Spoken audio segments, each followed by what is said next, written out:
नमस्ते मित्रांनो, लग्नाची बेडी या मालिकेच्या होणाऱ्या 4 मार्चच्या भागामध्ये आपल्याला असं पाहायला मिळणार आहे की इकडे सिंधू आणि काजल आता एक झालेले असतात। सिंधू काजलला असं म्हणते की अंतरपाठ धरलेला असेल, मंगलाष्टकेच्या वेळेस लाईट जाईल आणि लाईट गेल्यानंतरच माझ्या जागेवर तू उभं राहायचं आणि मी बाजूला होणार असं म्हणता क्षणी जसं बोललं तसं सगळं काही घडवलेलं असतं आणि मंगलाष्टिका सुरू असतात, अंतरपाठ धरलेला असतो। नेमकी त्याच वेळेस लाईट जाते। लाईट गेल्यानंतर सिंधूच्या जागी काजल येऊन उभा राहते। तर इकडे विशाल म्हणतो की काही झालं तरी लग्न थांबायला नको, लग्न हे झालंच पाहिजे, कारण त्याला असं वाटतं की सिंधू समोर उभा आहे। लग्न पार पाडतं, लाईट येते, अंतरपाठ खाली धरला जातो। त्यावेळेसच तो बाजूला सिंधूला बघतो तर समोर वेगळीच व्यक्ती दिसते।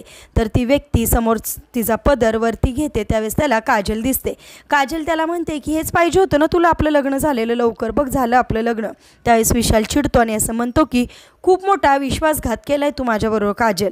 तर इकडे सिंधूसुद्धा सनसनीत आता विशालच्या एक कानाखाली मारते। त्यावेळेस विशाल चिडतो आणि असं म्हणतो की तुझ्या राघवची बघ मी काय अवस्था करतो। आता कशा प्रकारे सिंधू राघवची सुखरूप सुटका करणार आहे पाहणेसुद्धा इंटरेस्टिंग ठरणार आहे। असेच मालिकेच्या पुढील अपडेटसाठी तुम्ही आपल्या रंजक मराठी चॅनलला नक्की सबस्क्राईब करा। थँक्यू।